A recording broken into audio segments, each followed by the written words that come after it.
ہم نے آپ کی بڑی محنت دیکھی اتحاد اہل سنت پر، آپ کے ہم نے یوٹیوب پر مختلف کلپس دیکھے، آپ کی مختلف میٹنگز دیکھیں۔ اتحاد اہل سنت کس طرح ممکن ہے؟ کیا ہماری جو اب کی جنریشن ہے یہ اپنی زندگی میں اتحاد اہل سنت کا خواب پورا کر سکتی ہے یا یہ خواب ہی رہ جائے گا؟ اس پہ تھوڑی سی اتحاد اہل سنت تو انشاءاللہ بالآخر ہونا ہی ہونا، آج نہیں تو کل ہو جائے گا، 2 دن بعد، 10 دن بعد، مہینے بعد، سال بعد، بالآخر اہل سنت کو ایک پلیٹ فارم پہ آنا پڑے گا، ہر صورت آنا پڑے گا۔ اب جو ہمیں 30-35 سال ہو گئے سیاست میں دھکے کھا کھا کے سمجھ آئی ہے، جو نئے نئے آئے ہیں ان کو بھی آ جائے گی انشاءاللہ۔ ابھی وہ نئے نئے ہیں اور ان کا تجربہ جو ہے وہ شاید یہ کہتا ہے کہ ہم اکیلے لڑیں گے تو پتہ نہیں زیادہ مؤثر ہوں گے۔ ہم نے یہ سارا کچھ کر کے دیکھ لیا۔ 70 میں ہم بہت زیادہ ووٹ لے گئے، لیکن سیٹیں ہم نے زیادہ ہاری، کوئی 1000 ووٹ سے، کوئی 500 ووٹ سے، اپنے انتظامی معاملات کی وجہ سے ہاری کہ ہمیں پتہ نہیں تھا الیکشن لڑنا کیسے، پولنگ اسٹیشن پہ کنٹرول کیسے کرنا ہے، عورتوں کے ووٹوں کی رکھوالی کیسے کرنے۔ یعنی کہ عوام تیار ہے پر آگے سے ووٹ بہت دیا لیکن آگے ہیرا پھیری کرنے کے جن کو طریقے آتے تھے وہ الیکشن ہم سے لے گئے چھین کے۔ اسی طرح یہ 2018 میں ہوا، 22 لاکھ ووٹ ملا تحریک لبیک کو، سیٹ ایک بھی نہیں ملی قومی اسمبلی میں۔ میرا موقف اب آج کل یہ ہے کہ یہ نظام جو ہے یہ سسٹم الیکشن کا یہ ناانصافی پہ مبنی، جعل سازی پہ مبنی۔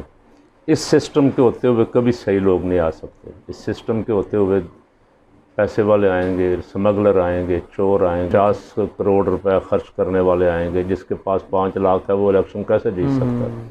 تو اس نظام کو بدلنے کے لیے میں نے بہت ساری جگہوں پہ آواز اٹھائی، کہا بھی ہے سب کو کہ اس کے لیے میدان میں نکلنا پڑے گا، انقلاب کے لیے۔ اس میں بیسکلی رکاوٹ کہاں پہ پھر آ رہی؟ کیونکہ عوام وہ بھی چاہتے ہیں کہ اتحاد ہو، ہم سب دیکھیں علماء کو اسمبلیوں میں بیٹھا، رکاوٹ پھر کیوں ہے؟ اور 1-2-4 آدمیوں سے ہم جب ملیں گے، ڈاکٹر اشرف آصف جلالی صاحب سے، اللہ تعالیٰ ان کو صحت عطا فرمائے، تو ان کو کوشش کریں گے کہ وہ ہماری باتوں پہ غور فرمائیں، لیکن شاید ان کے 2-4 ساتھی راضی نہ ہوں اس پہ۔ اسی طرح اسعد حسین رضوی صاحب ہیں، ان کو ہم اگر کوشش کر کے راضی کر بھی لیں تو 2-4 ٹانگیں کھینچنے والے ادھر ادھر ہیں بیٹھے ہوئے۔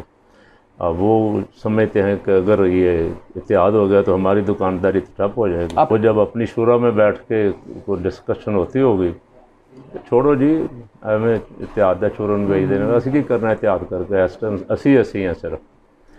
تو یہ سوچ جو ہے نا یہ بدلے گی ضرور، میں بدلے گی اس وقت جب نقصان ہو چکا ہوگا۔ میں نے کہا ہے اس کی طرف، اور بھی صاحبزادہ افتخار الحسن صاحب ہیں سواگ شریف کے، وہ بھی کوشش کر رہے ہیں، اور بھی کئی حضرات خفیہ کوششیں بھی کر رہے ہیں۔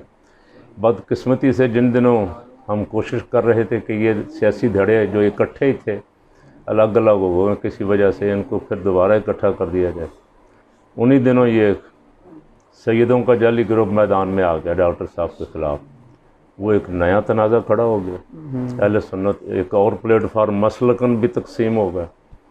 تو یہ تقسیم در تقسیم جو ہے نا یہ بھی رکاوٹ بن گئی اتحاد اہل سنت میں۔ آج کل ہماری کوششیں پھر ذرا تیز تھیں، درمیان میں ڈاکٹر صاحب کی بیماری آ گئی، اللہ کریم ان کو صحت دے۔ ویسے وہ بھی اوکے کر چکے ہیں، سعد رضوی صاحب بھی اتحاد کے لیے اوکے کر چکے ہیں، اور کچھ اکابرین بھی اوکے کر چکے ہیں۔